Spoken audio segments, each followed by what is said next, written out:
bus full of people that are struggling to find this room. It's probably going to be a bit more of an intimate workshop, so I consider that a good thing. That means that maybe we can have a little bit more fun with it. Maybe I'll start preemptively. Everybody has a little bit of Kubernetes knowledge. Anybody, like, preliminary, enough that we know kind of what Kubernetes is? Okay, because it's not super important to actually be able to like interact with kubectl and stuff. Most of the commands are presented for you, but I'm not going to go over the concept of like what a deployment is, but we are going to do, we're going to deploy deployments into Kubernetes. So are we officially live on the recording side? Yes? Okay, so I'm good to go? Cool. All right. It's 5 after. I've been told to start. Okay. Well, welcome everybody to the How to Leverage Git for Seamless Continuous Delivery. This is a hands-on Kubernetes workshop from Akuity, the creators of the Argo project. If you haven't already, the Wi-Fi information is down there. Please feel free to join. The only prerequisites for this workshop are a laptop, a GitHub account, and just a little bit of Kubernetes knowledge. So for context, I'm Nicholas Morey. I'm a senior developer advocate at Akuity.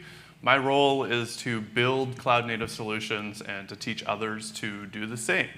The best place to find me is on LinkedIn. My background, I started in Linux systems administration. I moved into DevOps engineering. And then at some point, somebody approached me and said, would you like to talk about tech and not be on call? And I said, yes, I would love to talk about tech and not be on call. And that's why we are here now. So this workshop is going to be a little bit of theory at the beginning and then a lot of workshop at the end. So for the theory component, we're going to talk about an introduction to continuous delivery and GitOps practices. Then we're going to talk a little bit about the value of GitOps for compliance and auditing and the security perspective. And then after that, we jump right into the workshop. We do some automating of container image builds using GitHub Actions, and then we're going to take that container build and actually deploy it into Kubernetes utilizing Argo CD and Helm charts. So to start off with, the core premise of this workshop is that you should stop doing manual deployments. Manual deployments are tedious. So anybody here currently running commands locally to deploy into their environments? Show of hands, yeah, okay, a little bit, okay. So this is for you, sir. So manual deployments are generally very tedious. You have to remember the commands or you have to reread the documentation that describes the commands, and then you need to go and get the correct access to the environments. You have to have the right user environment on your local workstation to be able to do those deployments. And then that ends up being very error prone. So it's very easy to fat finger a command. I know I've done it plenty of times. Or it's very easy to be targeting the wrong environment. You're accidentally deploying to prod when you thought you were going to the staging environment. Again, I have personally done that. It's not fun. And so those challenges result in a painful deployment process, and ultimately they tend to result in downtime for your applications, which I imagine in the fintech industry is fairly important. The highly available and the security of your applications is paramount to the trust that you establish with the users of your applications. So you get downtime, you get failed deployments, you get ultimately increased cognitive load for the teams that actually have to do the deployment. So instead of thinking about the features or the code quality or the actual value that you're delivering, you end up focusing on how do I even get the change that I'm making into my production environment. So this is where continuous delivery comes in. Continuous delivery is the ability to get changes of all types, including new features, configuration changes, bug fixes, experiments, into production or into the hands of users, whatever production means for you, safely and quickly in a sustainable way. This is a quote from Jez Humble, directly off of the continuousdelivery.com website. And Jez Humble, if you're not familiar, is one of the co-authors of Accelerate, the book that did the scientific research, or I guess kind of consolidated the research that went into the DevOps movement, and also one of the co-authors of the DevOps Handbook. So for continuous delivery, the idea here is that you're taking the processes that's in your heads or possibly documented somewhere, and you're automating that away.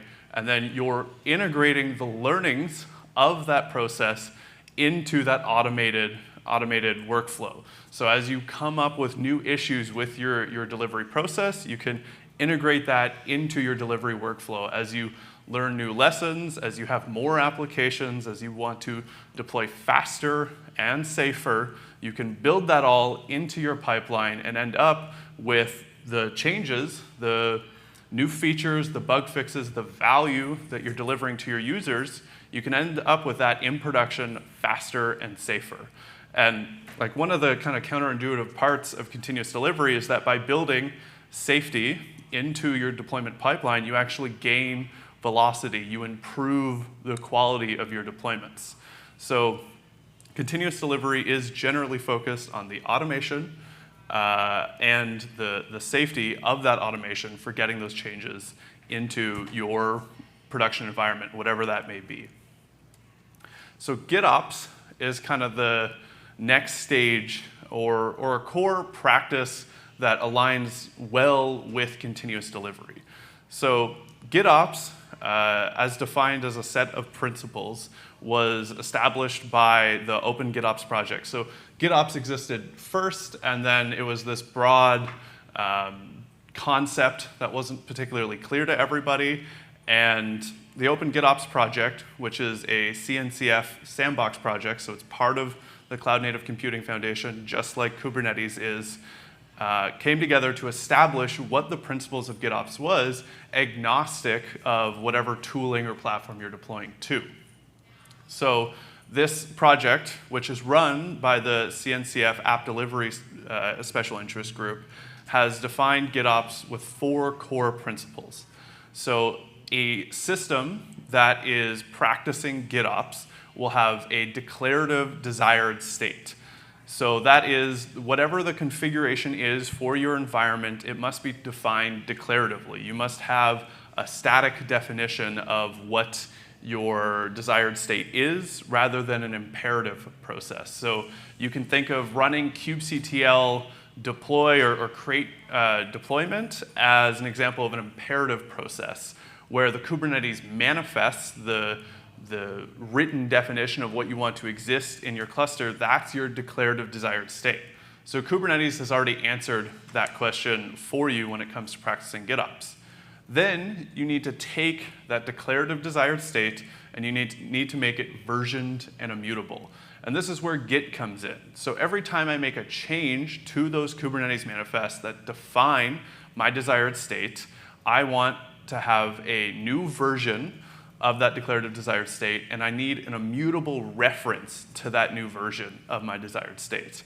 So Git, with its commit hashes, makes this really easy. Every time I make a change to my Kubernetes manifests, I commit that into my Git repository, I get a new version, my commit hash, and I get an immutable reference to that exact version of my configuration. So that's the easy part. Most people are practicing that to some extent. And anybody kind of at that point, they've got the Kubernetes manifest in Git or their declarative desired state, and then you have both the declarative and the version immutable side. The next step is to have that declarative desired state pulled automatically. So not pushed by, say, some CI workflow that's running kubectl apply, but it actually has to be pulled in by the system that is consuming that desired state. And then when you're pulling that automatically, you need to be able to continuously reconcile, not just reading what that desired state is, but actually writing it into the live state of that environment. So For the context of this workshop, we're going to be using Argo CD as our GitOps agent. And Argo CD is the tool that facilitates the pulling, reading from Git, and the deployment, the continuous reconciliation of the desired state into the live state of your Kubernetes cluster.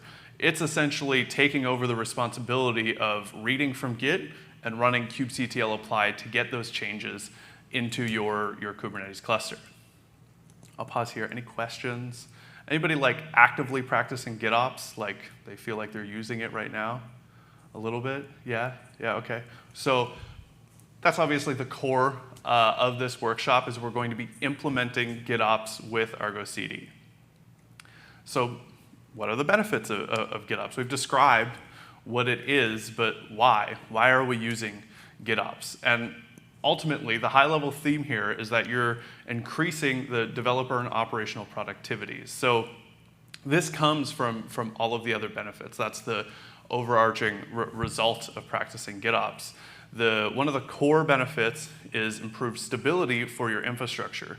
So you have your Kubernetes cluster. People are running imperative commands to define what they want to exist in there. They're running kubectl create deployment or what have you.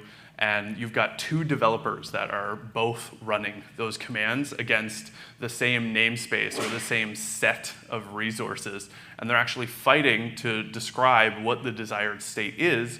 I run kubectl create, the other person runs kubectl edit, and then I run kubectl rollback because my deployment changed from what I created, and we don't realize that we're fighting with each other.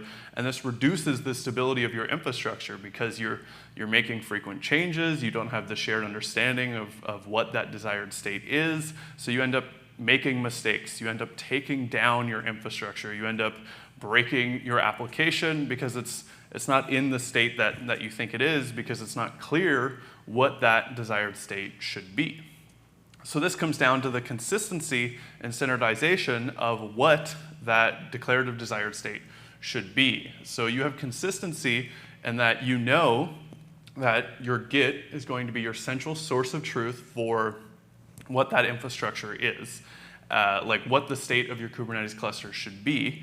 And then you can standardize your approach to actually deploying those changes, making those changes live in your Kubernetes cluster through practicing GitOps and continuous delivery. You end up getting stronger security benefits because you have this agent that runs in your cluster and now only has read-only access to the source of truth. So you can set your source of truth in Git, your declarative desired state, and then the agent that's actually going to go and apply those changes to the live infrastructure only has this one part of the supply chain that it needs to trust, the declarative desired state in Git. And so you have this strong guarantee that the agent running in the cluster is only going to apply the changes that you make available to it, instead of having a CI pipeline that has write access to your cluster and then gives you the freedom to make whatever changes you want if you can access that pipeline. And we'll get into it in a minute, but Git also provides all of these benefits around in terms of a security and compliance, but we'll see that in a second. And this comes down to a better developer experience. So one of the really interesting parts of GitOps is that you end up meeting developers where they are. They're already working. Is everybody using Git right now? I hope so. Yeah? Nobody's on SV, what was the old one? Yeah, SVN. Yeah, that's too bad. Nobody's storing text files locally and then tarring them and then FTPing them to a server right now, I hope? No? Okay, cool. Yeah, I hope we've evolved past that at this point. So you get this better experience because developers are already familiar with working with Git, and then it comes down to just teaching them the nuances of your implementation. So why GitOps for fintech? Because we are obviously at FinTech DevCon. So to frame this in that context, one of the high points of this is compliance. So when you run kubectl locally, there's no log of why you made that change. There's no log of, there's potentially Kubernetes events that describe who made that event, but it's probably not going to be very clear, and you have this decentralized model of like who has access and why changes are being made.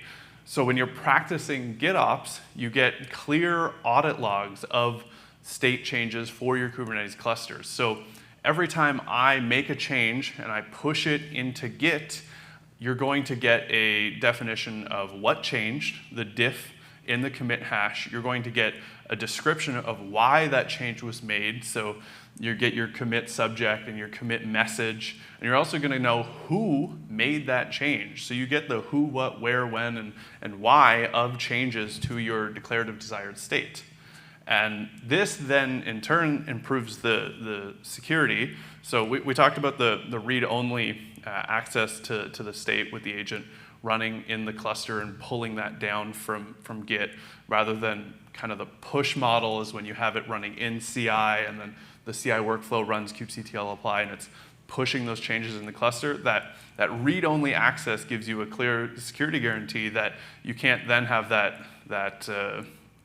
write access that could potentially write anything to the cluster, because you're going to need admin access to deploy all of the CRDs and all of the resources that are getting deployed. Having an agent run locally in that cluster and connecting directly to that Kubernetes API server, and it's only ever reading the declarative desired state, improves your security posture for deploying changes into your Kubernetes cluster. The control side, you get all the interactions through Git. And most Git providers, will be using GitHub in this context, provide a lot of benefits around clear branch protection rules, code ownership, and guardrails for who is allowed to change and push changes into that main branch that the Argo CD instance is going to be reading from, that GitOps agent is going to be listening to. You can have branch protection rules that say, you can't push changes directly to the main branch. You have to go through whatever our corporate policy is, have a pull request with an approver from the appropriate team before you can change that declarative desired state that agent is reading from. And that leads into the collaboration side of it, where instead of pushing your changes directly into the infrastructure, you can actually propose a pull request that defines what you want to change, describe why you want to change it, and then seek feedback from the rest of the team to get their perspective on, is this the right security context to be applying to my deployment? Is this the right way to provision a physical volume, a PV, a persistent volume? So you can propose those changes in pull requests, get them deployed, only after you've been able to seek feedback. And again, you're meeting developers where they are. It's very easy for them to collaborate on a pull request. You also get much simpler rollbacks. So for me, before I was practicing GitOps, I'm going to go and deploy a change for one of my teams. I'm on the ops team, an application team comes to me and says, I want to deploy this new image tag, or this new config map is probably a better example. And for me to be able to deploy that new config map, I actually have to go back up the old config map to make sure that I have it available in case we want to roll back that change.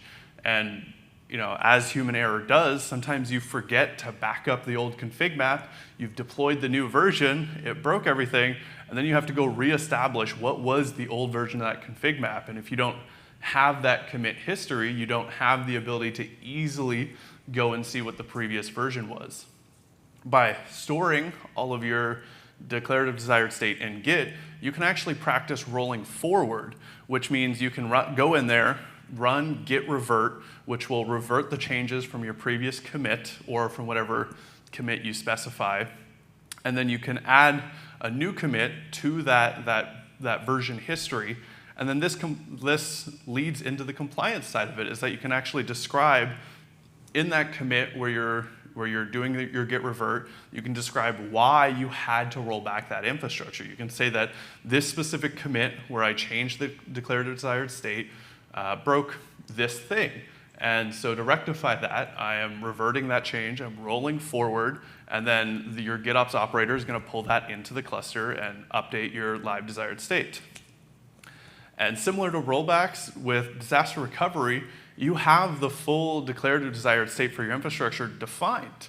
So now, if your cluster goes away, it's broken, US East has fallen into the ocean, you can now spin up a new cluster in US West and simply deploy your GitOps agent, have it pull down all of that configuration that's stored in whatever your state store is, Git in this example, and it will recreate all those resources into Kubernetes, and you'll be back to your previous state from before the cluster went away. And that's it. That's the theory side of it. So this is just that's a general overview of Git and continuous delivery and why we're going to be using it. Now let's get to the fun part, which is the hands-on workshop. So how this is going to work, everybody scan QR code, pull up link, whatever. The QR code method kind of sucks because then you have to like scan it with your phone and pull it up with your laptop or turn your laptop around and kind of aim it at it. It's not great. But the link is also there. It's fairly easy to type out. It's all real words. So I am going to walk through all of the steps of this workshop, be descriptive as I'm going through it. Questions are encouraged and welcomed as we progress through it. If you get stuck, you can also look back at Daniel and point at him. He's the one in the red shirt back there, and he will come up and happily help you with whatever challenge you might have on the workshop. If everybody runs into an issue, this is like an hour-long live demo for reference, so it's kind of like, who knows? But I'm going to do all the steps alongside you, so you're welcome to watch. And if you get stuck, you can probably see what I'm doing. And I'm hoping I've talked long enough for everybody to have pulled up that tutorial. I'm just going to say yes, because I'm going to walk away. We're good? OK, sweet. All right, let's get into it. So you should be sitting on a document page that looks like this, an introduction to Argo CD for fintech. So as I mentioned, Argo CD is the GitOps agent that is going to be running and reading from Git and applying your live changes into your Kubernetes cluster. So as this is a workshop and you're supposed to walk away from this with a completed project, you are going to walk away with a Kubernetes cluster that is deploying changes from Git using Argo CD. We're going to be creating our own container images and then using those in a Helm chart. Anybody actively using Helm as a part of their Kubernetes? Yeah, okay, a little bit, sweet. Okay, so we're going to be using Helm. We're really only just going to like touch the values of Helm. I'm not going to go into a deep definition of like what templates are and helper functions and all that. So with that said, I suggest scrolling down to section 2 of the workshop. So we're going to start off by creating a repository from an existing GitHub template. So if you've got the workshop open under section 2.1, you'll see in step 1 here, there's a link to click. Click that link, and it'll bring you over to a page like this. I'm hoping that's legible for everybody. General yes, people at the back, looks good. Okay, so you can name this repository whatever you want. I'm going to name mine fintech devcon. We're going to ensure that the repository is public because we're not going to go through the whole Git credential thing and get that set up. There's nothing special in this repo. It's demoware. There's not going to be any sensitive information as you go through it. So once again, that's click the link in the documentation under section 2.1, set the name of your repository, and then set it to public. And from here, we'll click Create Repository. It'll take a second to generate. This part's actually pretty quick. All right. So we are going to be using GitHub code spaces, which are essentially hosted development environments where you can have all of your tooling required, all of the environment specifications predefined, and then it spins it up on a VM in GitHub's infrastructure, which is Azure under the hood, but it's okay. So to do that, after you've cloned the template repository, you can go to code here and you'll probably be on this page when you do it. You can go to Code, click on Code Spaces, and then click Create Code Space on Main. And again, all the steps I just did are described in the documentation, so if you get stuck, they're in there. Also, if you get stuck, point at Daniel. He'll be happy to help. This part takes like a minute or so to spin up. So this GitHub code space is going to come predefined with your GitOps configuration. It's going to have kubectl installed. It's going to spin up a local Kubernetes cluster in this GitHub code space. So the only thing running locally on your workstation is the browser. Everything else is going to happen in the code space, running in your browser, running in GitHub's infrastructure. So if you're curious on what it's doing, you can click on the building code space side of it, and you can get a fun view of all of the, I think right now it's currently building the container image that it's going to run on the VM.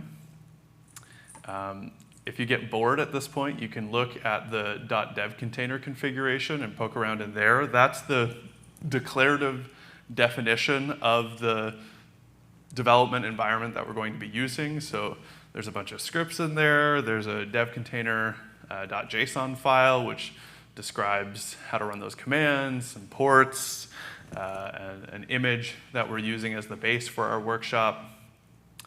And soon enough, it should be finished creating.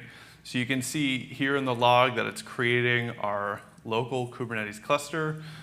We're using K3D today. Kind is another good example. Rancher Desktop is a good example of local Kubernetes clusters. We use K3D because it's fairly lightweight, which means we can actually get away with a fairly low-powered GitHub code space for running this workshop. So at this point, it's running the post create command. So this spins up your Kubernetes cluster. It also automatically updates some placeholders in your Git repository. So you can actually see, I'm just going to close out the terminal and open a new terminal. I'll bring that up. I'll move this over. Actually, maybe I'll just clear it. So I'll pause here. GitHub code spaces coming up okay. Anybody stuck? Lots of opportunity for help here. So at this point, I've got my GitHub code space up and running, which means I have the development environment that we're going to use for deploying to Kubernetes. I can verify that my Kubernetes cluster is running just fine by running k3d cluster list. And we can see that there is a cluster named dev. It's got a single node within it. And speaking of, you can, this development environment is already pre-configured with K as an alias for kubectl. So you can run something like kget nodes to verify that your Kubernetes cluster is running and that you have the one node ready and available. So at this point, we have our development environment. One of the things it did on startup is it created a commit that went and updated placeholders that are generic to the template with the information specific to your repository. And you can see that by checking the commit history of your repository. So in my example, it's replacing the repo placeholder with my GitHub username and my repo name that I gave it. So you should see a commit in your repo that looks something like this. But again, that all happens automatically for you, so there's nothing to worry about there. Okay, so now that the GitHub code space is spun up, you can, we verified our environment, we can go and create our account on the Akuity platform, which is going to host the Argo CD instance. So we're going to be going through an example of having a remote Argo CD control plane. So the Argo CD instance is the one reading from Git and deploying it into our Kubernetes cluster. So we'll have a central Argo CD instance, and then we'll have a separate application cluster that we're deploying to with that central control plane. So in order to do so, we'll create an account on the Akuity platform, which you can do with the link under step 2.2. And from here, you'll end up on a page that looks kind of like this. It's pretty easy to set up your account with GitHub. It's a one-click setup. So that's what I mean by the only prerequisite is a GitHub account, because it's going to go and you can use that to log in to create your Argo CD instance. So after clicking on the link in step 2.2 to create your Argo CD instance, you'll end up creating your account on the Akuity platform. And from here, we're going to set up our API key for the local CLI running in our GitHub code space. So to do so, go to Organization, and we're going to create a new organization under our Akuity platform account. I'm going to name mine Morey Fintech, and that's my new organization. If I click on Organization again, it'll drop me into the settings for that organization, and from here, you can see the API keys tab. We can create a new API key. I'm going to call mine Workshop. And for the API key, it's important to set it to the owner role, because that's the role that's going to have access to actually creating, deleting, modifying the Argo CD instances that we're going to spin up under the Akuity platform. So create an API key, we'll name it Workshop, we'll set the role to owner, and then we can hit create. So from here, you'll be presented with your API keys and also the server URL to make sure that you're targeting the correct Akuity platform instance, and then it's going to run a test command listing Argo CD instances under that, which should be 0 right now.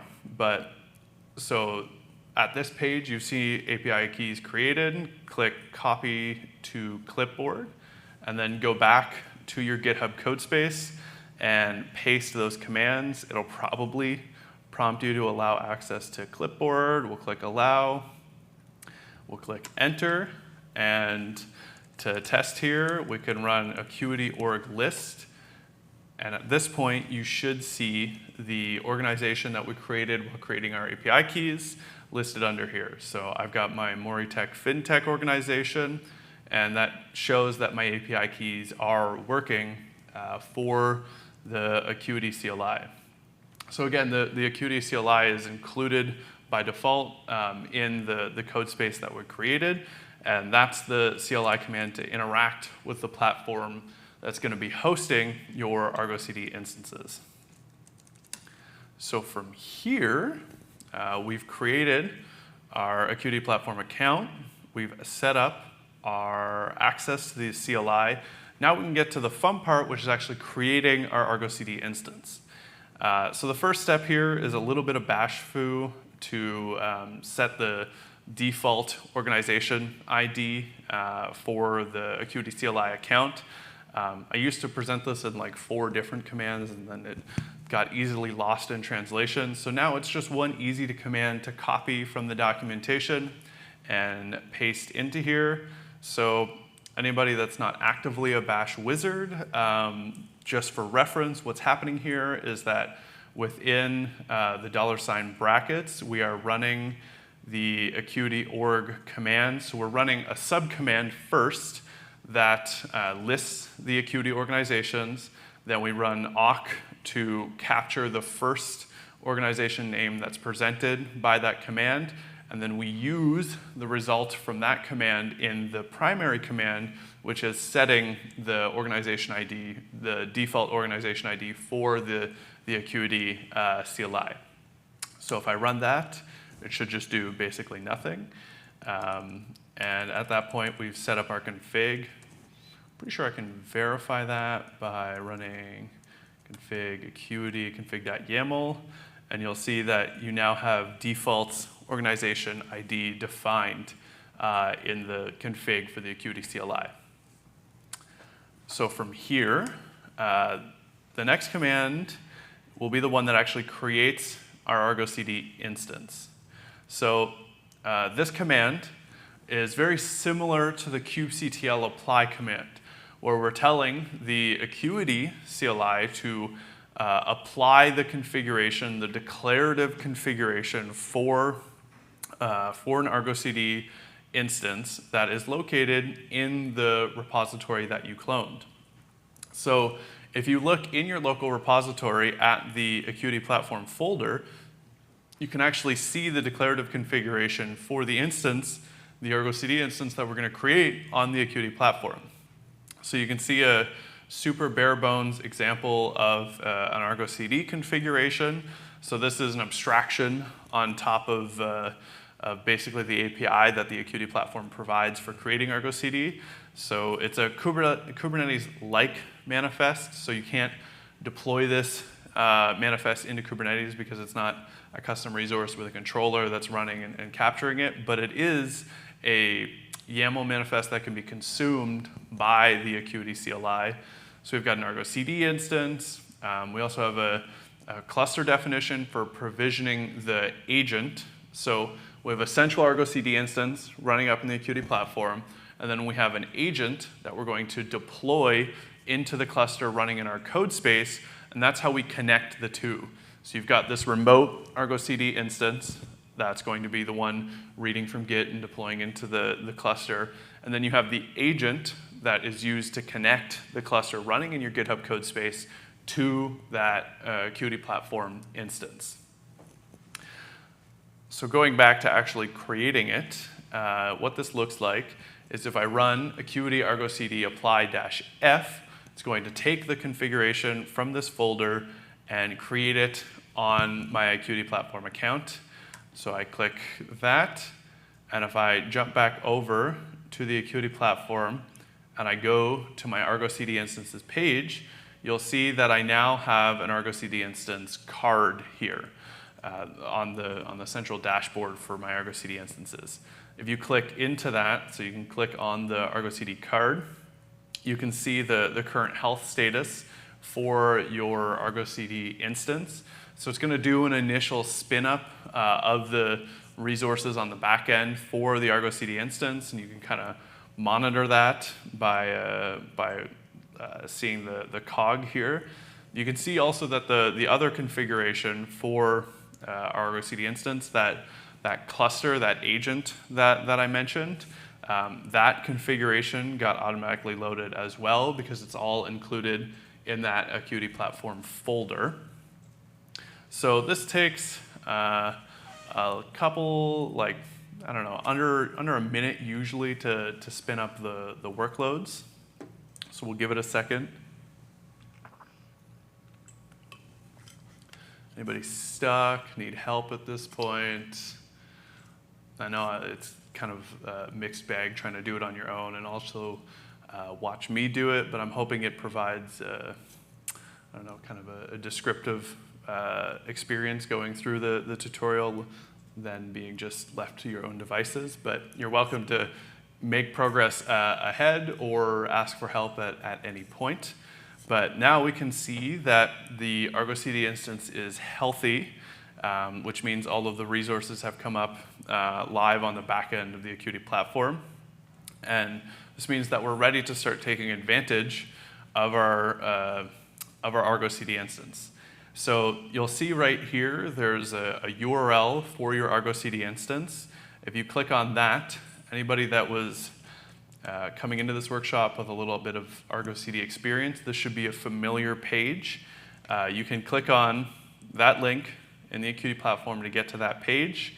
This will take you to the login to the Argo CD UI, and you can log in with the admin username, and then the password, if you're following along with the CLI steps, is going to be Akuity-Argo CD.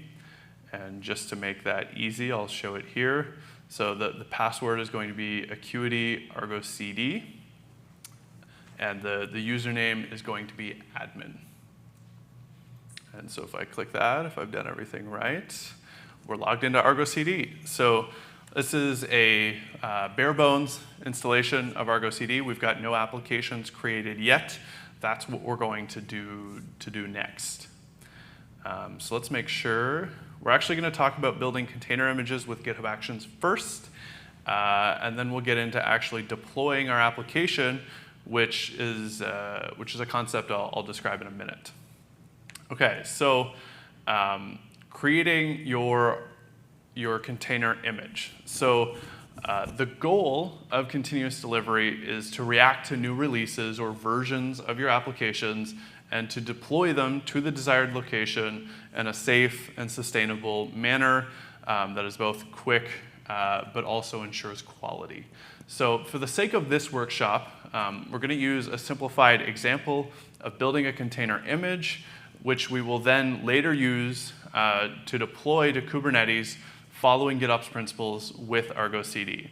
So we're not going to have any actual source code for an application. We'll just kind of assume there's this abstract concept of source code that we're packaging into a container, and then the focus of this workshop is on how do we deliver that container into our Kubernetes platform in a safe and sustainable way. So the repository that you cloned includes a Docker file. So if we go and look at that, again, super bare bones example of a Docker file where we're referencing an external container image as the base image, and that's about it. But this is enough of a Docker file to be able to build your own container image and tag it and then do the delivery of that container image into your Kubernetes cluster. So it's purely illustrative, and it represents what would normally be a more complex set of instructions, like what source code to pull in from that local repository, what environment variables to include, what commands to run to get to that final container image. But in this example, we're simply saying, let's pull from this base image so that we can create our own container image. So now that we have this Docker file in our Git repo, we're going to use GitHub Actions to build that container image whenever there is a change to that Docker file. So whenever there's a new commit that includes a change to that Docker file, the build.yaml workflow, anybody using GitHub Actions currently? No? Wow. Yeah, a little bit. What do the other people use? Are you using Jenkins? Use GitLab. GitLab, okay. Any Azure DevOps pipeline people? No? What do you use? You don't have CI right now? Or like, wow, okay. That must be painful. Is that painful? Yeah, a little bit, okay. You have any CI workflows in your infrastructure? Jenkins, okay. Sir, behind him? DevOps. Azure DevOps, okay. Do you have a CI workflow engine? I teach it. I teach workflow and I teach Jenkins. Okay, very good. Cool. So yeah, we'll be using GitHub Actions in this one, which the concepts are pretty analogous. So if we look at our repo here, you'll see a build.yaml file, which is pretty bare bones. We check out the repo. We use a pre-existing action to filter the files that changed within the commit that triggered this workflow. If the Docker file was changed in this workflow, then we're going to run the rest of the steps. So we set up Docker, we set up the Docker container registry, which we're using the GitHub container registry because that way we can deploy like a package registry alongside the GitHub repo that you cloned. And it actually is just using all of the tokens pre-existing in GitHub workflows and GitHub Actions. And basically, we cut it all down to a build and push step where we take the first 7 characters of the commit hash as one tag, and then we include latest as the other tag. And so as a part of cloning the repo, that initial commit you created should have resulted in a package on your GitHub repo. So if you click there, you can actually see that it's created a container image from your Docker file, and we've got a tagged image version. So we've got our commit hash, and we've also got the latest tag for that particular image image that we built. So from here, we're going to actually update the files in our Git repo to take advantage of that container image that our GitHub Actions is creating.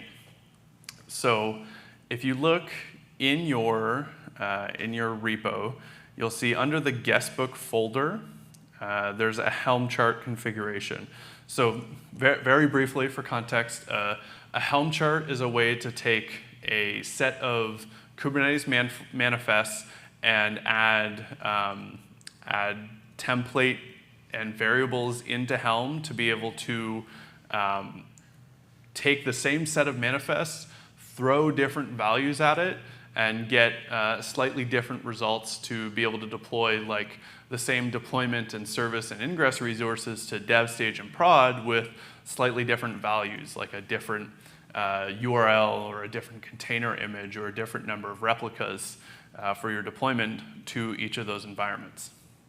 So to take advantage of the container image that we're building on our repo, we'll go to guestbook, and then we'll take the values.yaml file, and we're going to update on line 8 here. We're going to update the image repository value. So the image repository value is set to a pre-existing default, but if you go to, and just to clarify, you're on the main page of your repo, you can go down to packages here. You could take the repository URL that is here. So everything that is from ghcr.io to before the colon, before the tag for your container image. You can take that and paste it into your values.yaml for the image repository value.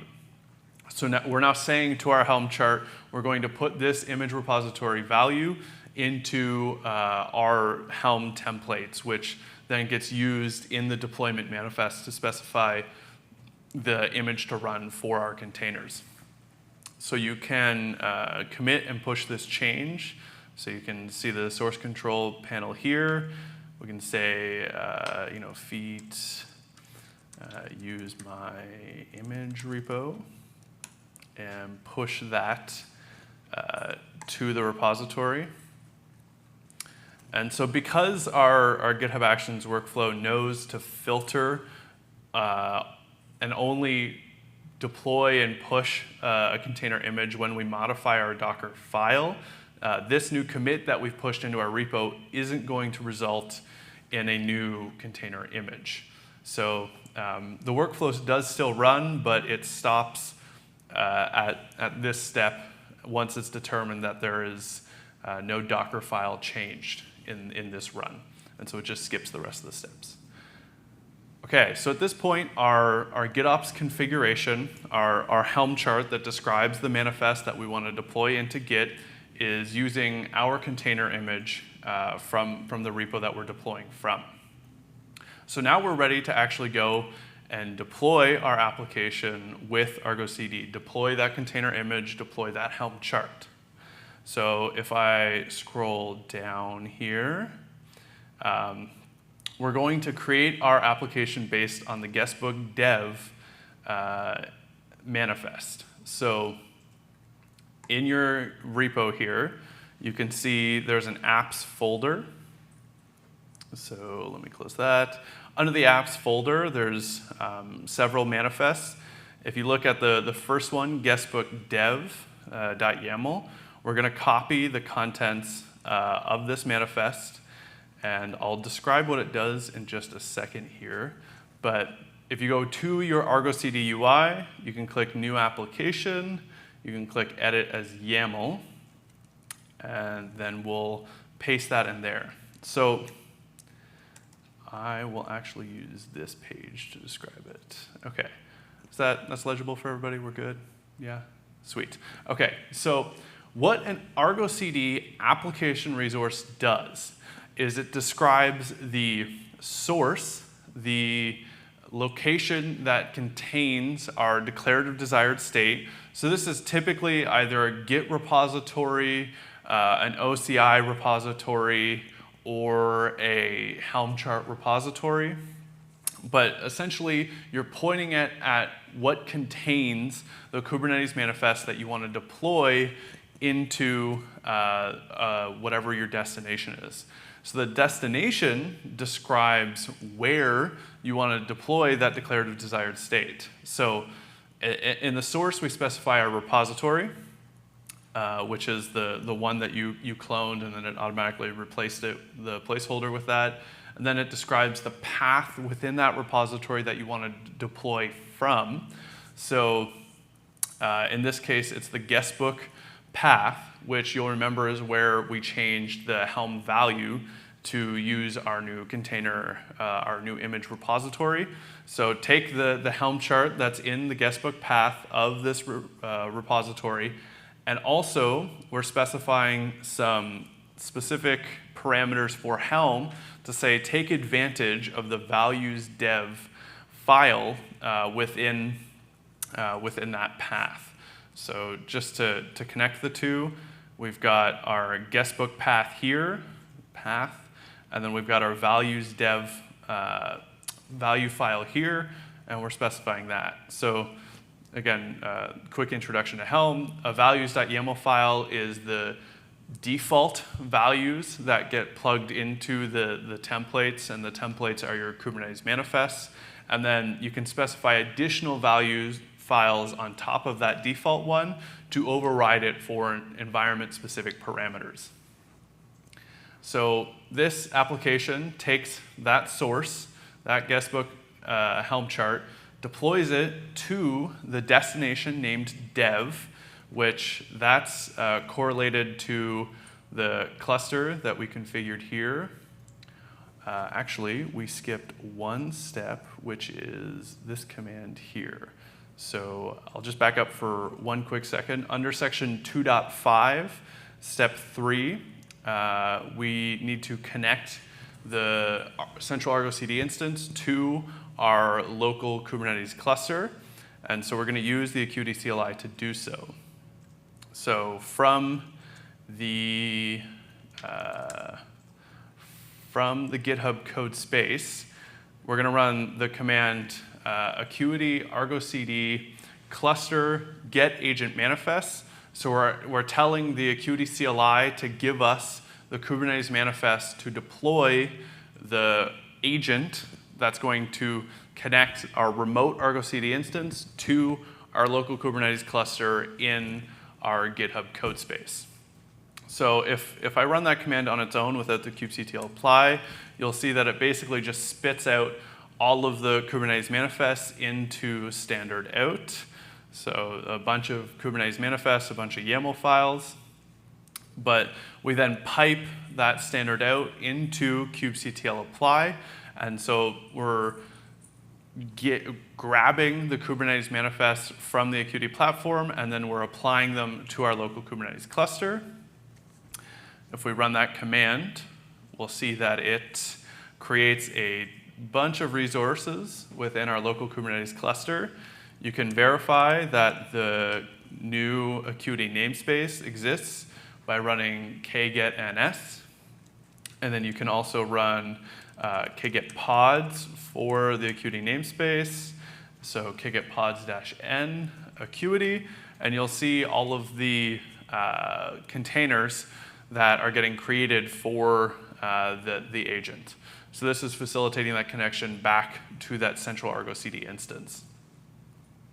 So once those are all up and running, which should happen pretty quickly, on the Akuity platform side, which it happened so quickly I can't even show you progressing, on the Akuity platform side, under the clusters dashboard, you can see that the cluster agent is up and running.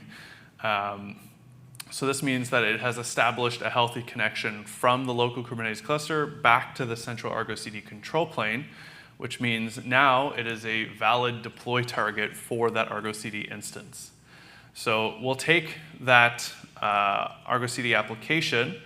It is now pointing to the dev cluster in the destination, and also the guestbook dev namespace within that Kubernetes cluster.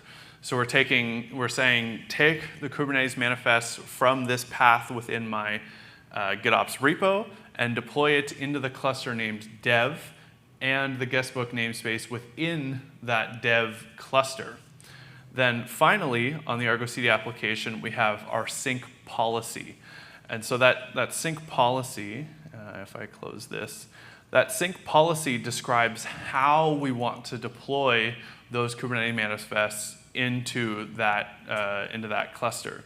So by default, if we omit it, it's going to not automatically sync it, which means every time there's a change in the GitOps cluster, or sorry, in the GitOps repo that you want to deploy into the cluster, you have to go and manually click the button within Argo CD to sync it. We are going to later within the workshop set it to automatically do that. But what we're specifying here is that when it goes to sync those changes into the cluster, we're telling it to automatically create the namespace during that sync. So if this guestbook dev namespace doesn't exist within our Kubernetes cluster, this Argo CD application will actually create it for us. It's going to automatically generate that namespace that we've defined in the destination. So going back to it, we've clicked New Application, Edit as YAML. We'll remove the placeholder text that's there. We'll copy the contents of guestbook dev here, and then we will paste it and click Save, and then we'll click Create, and that will generate an Argo CD application eventually. There we go. So we've applied this Argo CD application configuration to our instance, and you can see that we now have a card on our application's dashboard. So an Argo CD application contains a number of statuses. So the primary two are app health and sync status. So the sync status tells you whether or not the resources that currently exist in the cluster reflect the resources, the declarative desired state in Git. So if I make a change in Git and I haven't synced it into the cluster, my application is now out of sync. The desired state is out of sync with the live state of the cluster. Then we have our application health. So the application health is the aggregate of the health of all of the resources under that application. So in this example, my guestbook dev application wants to create a service and a deployment resource within Kubernetes. Both of those right now are currently missing from the cluster, so that has bubbled up into an application health of also missing. The application health could also be progressing, which means it's actively attempting to sync the changes into the cluster, or a resource is attempting to update.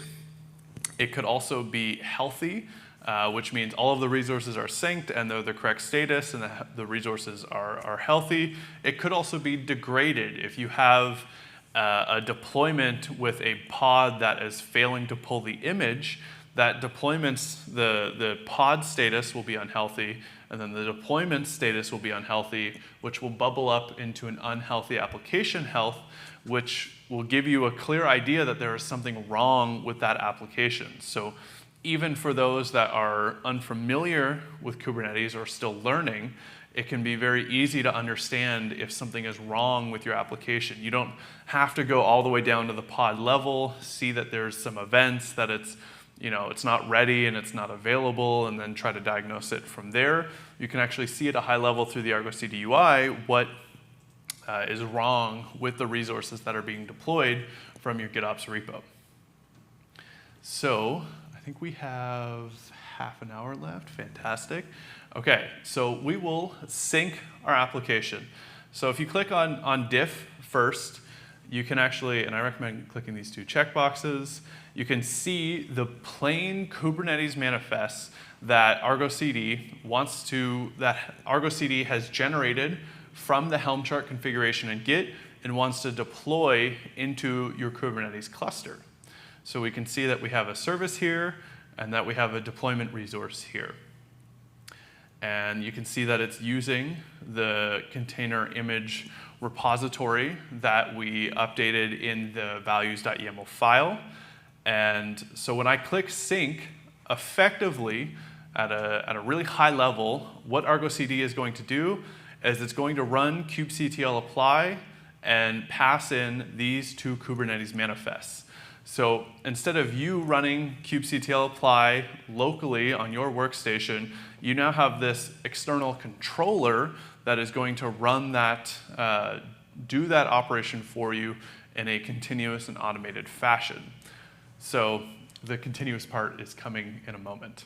But we click sync and then synchronize, and then this is going to trigger Argo CD to run kubectl apply and get your manifest that it pulled from Git into your Kubernetes cluster. And so you can also see that the sync option for auto create that was in that application manifest is reflected here when I go to click synchronize. You can also see that there's a number of other options available. You could use server-side apply. You could apply only the resources that are out of sync. There's a lot of customization for how you want to do this, the deployment into Kubernetes. And that's one of the core problems that continuous delivery solves, is that you're actually codifying the exact way that you need to sync those resources into the cluster in the configuration of your Argo CD application. So finally, I'm going to click the synchronize button, and that is going to deploy those resources into our cluster. And so you can see here that the Argo CD dashboard not only shows the top-level resources that is defined in Git, but it's also going to show you all of the child resources that are generated from those top-level ones. So to follow the most basic example, we have a deployment defined in Git. When that deployment gets deployed into Kubernetes, it then generates a replica set, which then ultimately creates a pod, which is the lowest level unit that's actually running your container within your Kubernetes cluster. And so from this Kubernetes dashboard, which is effectively what the Argo CD UI, a lot of organizations use Argo CD for its dashboard functionality to give developers that are less familiar or still learning Kubernetes a clear and easy way to see what comprises their application, so what resources make up their application's deployment into Kubernetes, and also the statuses of those resources. So if we click into the pod here, you can actually see a bunch of information about your pod. You can see the health status. You can see the events. So these are the Kubernetes events that happened to your pod. So you can see it pulling the image, starting the container. And you can actually go as far to actually see the logs of your running container in the Kubernetes cluster. So we can see here that our application is live, it's receiving requests.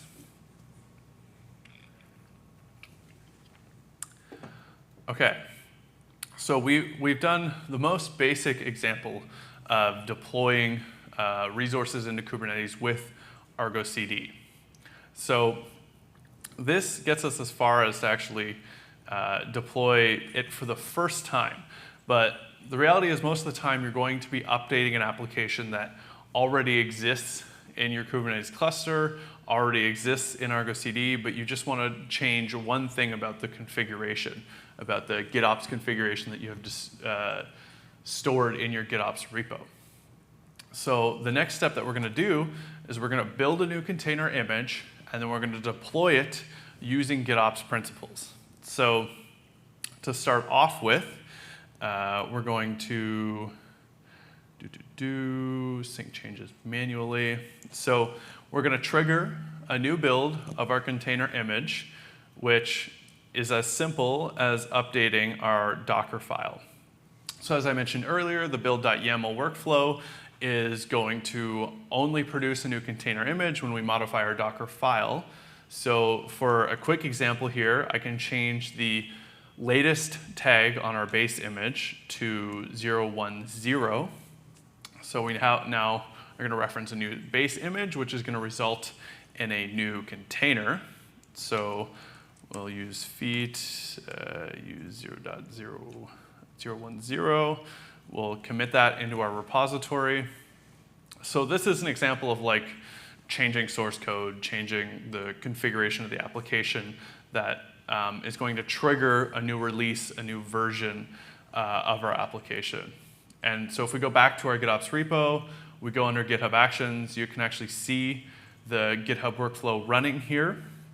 And we can click all the way into the individual steps. You can see that it's setting up the configuration for the workflow.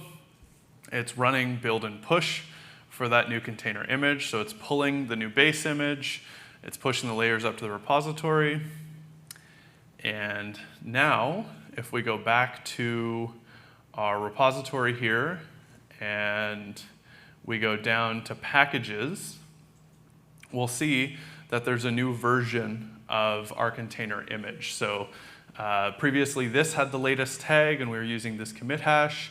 Now this one has the latest tag and we have this new tag for the commit hash that generated that container image.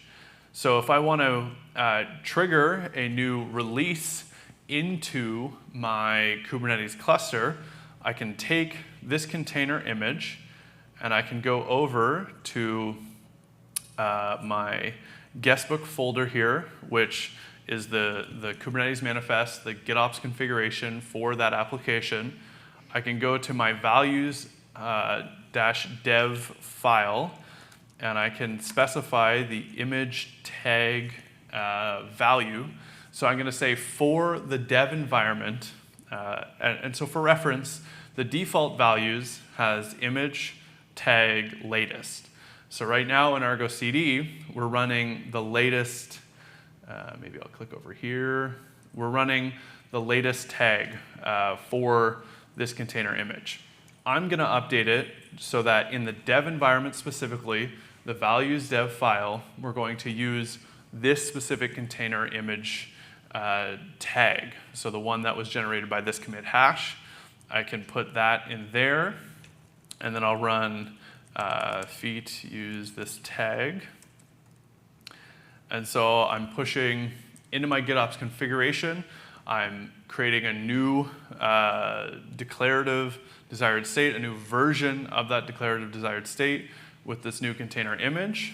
If I sync that up to my repository, the repository where Argo CD is watching, if GitHub doesn't break on me, it's being very patient. There we go, okay. So if we go back over to our Argo CD application here, if I click refresh, and refresh is going to tell it to go out to the Git repo, reread it, and see if there's any diff between the live and desired state. And we can see that the sync status for my application is now out of sync. And we can, so that's the top level status, and we can actually drill down to see which resources under my Argo CD application are out of sync. What does it want to change? What is different in Git from what is live in the Kubernetes cluster? So we can see that it's the deployment that's different. And if I click on the diff for the Argo CD application, it'll actually show me the only thing that's different. You could do the non-compact version, but with those two checkboxes checked, you can see that the only thing that Argo CD wants to change about the live state of the cluster is to use that new container image tag in the guestbook dev deployment. So if I click sync and then synchronize, it's going to go ahead, modify the deployment, which results in a new replica set, which then rolls out a new pod, which is now running our commit hash specific container image. So that's an example of I've got a new release of my container that I want to get into Kubernetes, and I'm going to use Argo CD to deploy it. You update the configuration in Git. You tell it, in my values file, I want to use this new image tag. And we specify that in our values. Argo CD reads that difference and then compares it to the live state of the cluster, presents it to you as an option to make that change. Because we've got the automated sync policy disabled, because it's disabled by default, we then get to go click sync and synchronize, and that's effectively the whole deployment process into our Kubernetes cluster now. You can simply click sync, and all of the configuration around it, the how do you want to sync it into the cluster, where are we getting those manifests from, who has access to the cluster, all of that information is already predefined, and now all you have to do as the one that wants to get your change into Kubernetes is synchronize or sync your application to get that new desired state into the live state of the cluster. Okay, so we've done a change. We can now look at enabling autosync for our application. So I'm going to kind of speed run this example because it's basically exactly what we did before, but we're going to make a slightly different change and have it automatically happen. So under the Argo CD application, if I click on details, we can see that there's a sync policy here. And we see that we can enable autosync. So if I click that and enable autosync, I have apparently broken it. Let me go to the manifest to do this. If I go under sync policy, I can add in automated. I can get rid of Grammarly because my grammar is not bad in YAML. And we can just simply enable the automated sync policy. Let's see if that's correct. I need to get rid of this line. Voila. Saved. Fantastic. All right. So we can now see that the automated sync policy is enabled. And so what that means is that every time it sees something different in the desired state in Git, it's going to automatically deploy that into the Kubernetes cluster for me. So now the gate for making your change in Kubernetes is on the Git side of it. You don't have to go to Argo after. You can make your changes in Git and then have it automatically deploy those changes for you. You don't have to have this additional step of actually clicking the deploy button.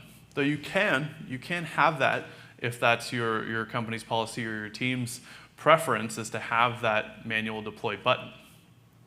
So if I go and just make a change, for example, here, maybe I'll change replica count to 2 in my values.yaml.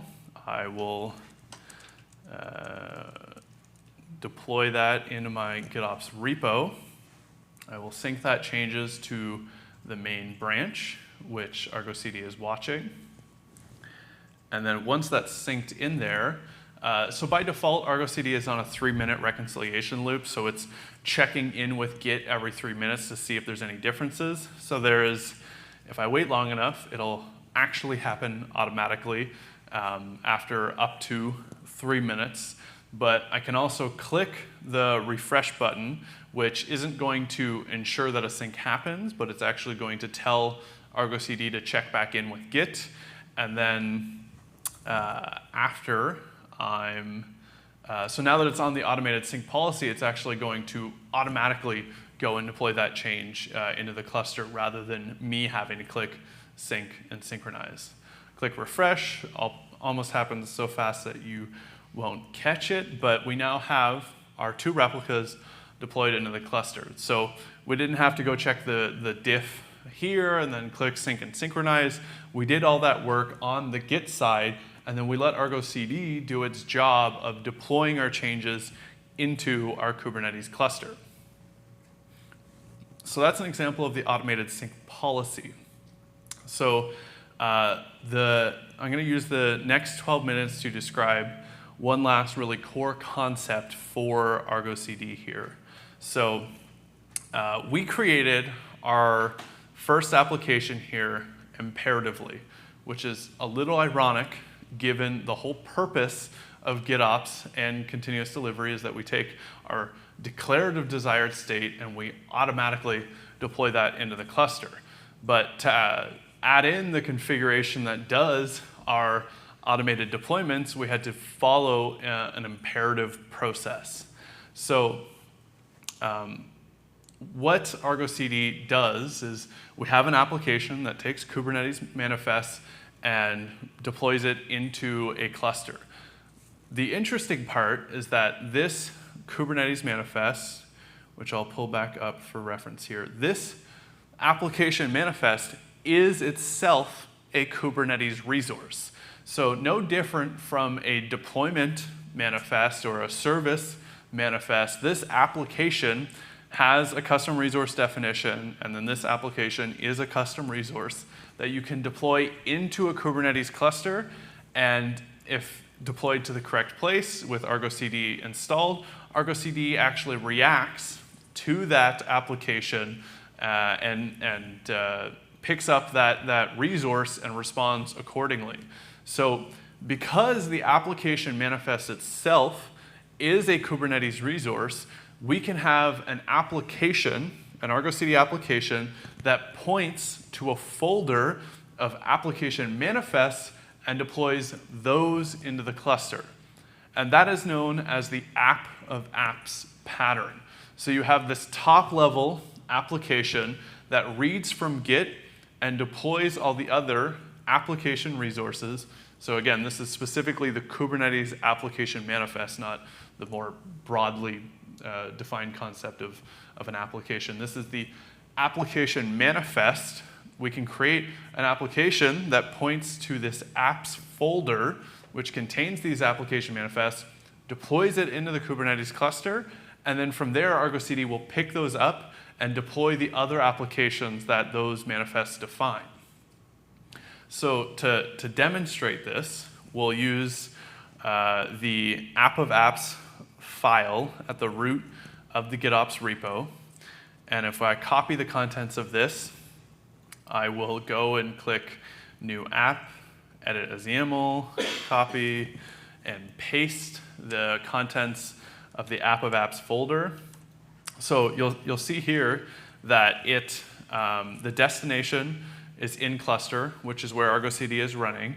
And then the source is the apps folder of my repository. And that apps folder contains other application manifests that look very similar to this one, but they point to other folders, other Kubernetes manifests that you want to deploy. So if I save this and create it in Argo CD, we have this new Bootstrap application, which is our app of apps. And typically when you start off a new Argo CD instance, this is going to be the only application that you create manually, is this initial Bootstrap app of apps. And if we look into there, we can see that the resources that it wants to create are other Argo CD applications. And if we look at the diff, one of the applications that we want to deploy is actually that guestbook dev one that we deployed at the beginning of the workshop. So if we look at the diff here, we can see, let me zoom in, we can see we have a guestbook application, and then we've got the guestbook dev application. And you'll notice that the diff looks a little different from the other diffs. This one is a full Argo CD application because it doesn't already exist in our Kubernetes cluster. However, the guestbook dev application manifest, the application resource, does already exist in the Kubernetes cluster.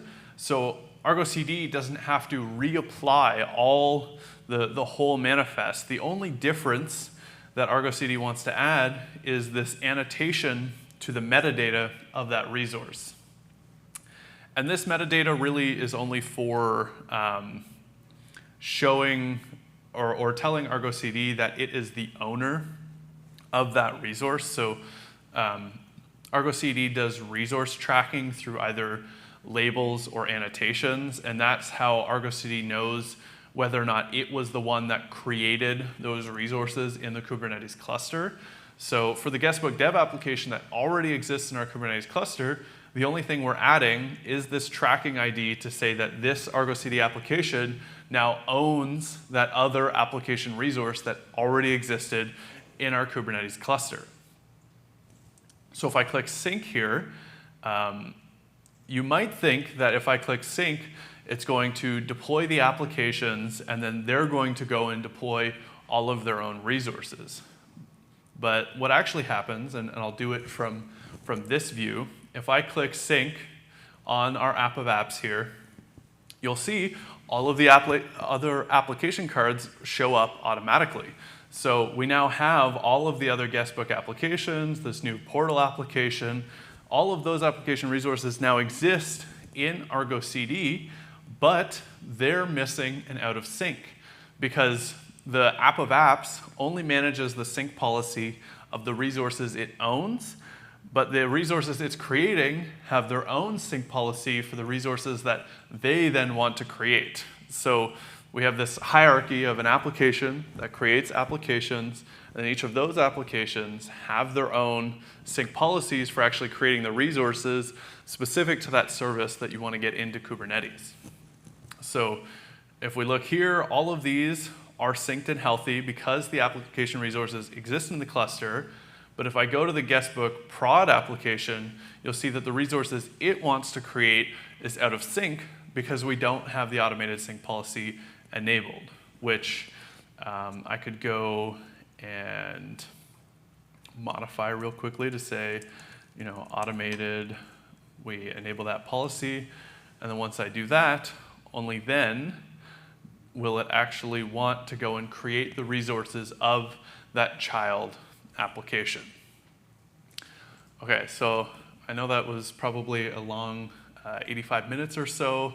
I've thrown a lot of concepts at you, especially if you're newer to Kubernetes. I kind of had to go over that to be able to focus on the nuances of GitOps and continuous delivery using Argo CD. But let me just recap it here in our last couple minutes. So we have a GitOps repo that defines the declarative desired state for our Kubernetes cluster. This Helm chart is one application. These application manifests are other things, other declarative desired state for Kubernetes. These are resources that we want to exist in the cluster. We have our Argo CD instance running on the Akuity platform, so it's hosting Argo CD. You could also deploy Argo CD into a Kubernetes cluster. In this example, we have it hosted for us, and then we have an agent defined for our Argo CD instance. So this agent we provisioned with the name dev, and then we deployed the manifests for this agent into our local Kubernetes cluster and our dev container. So if I run kget pods -n Akuity, we deployed these resources into our Kubernetes cluster to give that remote Argo CD access to our local Kubernetes cluster. And then in in Argo CD, we defined our app of apps, which is an application with a source that points to our GitHub repo and points to the apps folder of our GitHub repo, and it's targeting the head revision, which in this case is the tip of the main branch. So anytime there's a new change to that new branch in that apps folder of this repository URL, it is then going to deploy the manifests that it reads from there into the destination described in the application manifest, into the in-cluster destination. From there, that app of apps creates a number of other applications, like the guestbook prod application, for example. The guestbook prod application points to the guestbook path within our GitOps repository. That guestbook path contains a Helm chart definition. So Argo CD sees that there's a Helm chart definition in this path. It then uses Helm to generate the Kubernetes manifests from those templates, and it includes the values from the values prod file that we've specified under the Helm parameters. And then it then deploys the resulting manifest from that Helm chart into the dev cluster, which correlates to the dev agent that we deployed. So the dev into the dev cluster, and then into the guestbook prod namespace of that dev cluster. Then we've specified on our application how we want that sync to happen. Under what circumstances do we want it to deploy the changes into our Kubernetes cluster, and what parameters do we want to include with that sync operation? What specifically should happen on that sync? In this case, we specified the automated sync policy, which says every time there's a new change in our Git repo, it's going to modify the live state of the cluster, deploy that into there as it sees the changes in Git. And then we've also specified a sync option that says if this guestbook prod namespace doesn't exist in that cluster, create it for us. And so from there, we are left with a project where we have a Kubernetes cluster. Every time we make a change in Git, under the guestbook folder in that Git repo, those manifests will get automatically deployed into our Kubernetes cluster for us. And I think that's officially my time. I think I could go 5 minutes over because we started late, but I'm just going to end it here and say thank you, everybody, for spending the last 90 minutes with us. Thank you. If you do have questions, we'll be here all week at the Akuity booth. So if you're interested if you're using Kubernetes or are looking to adopt Kubernetes, definitely come speak with us. If you are interested or using Argo CD, definitely come speak with us. Or if you just want fun stickers and cute plushies, we also have those available at our booth upstairs. Thank you so much. Thank you.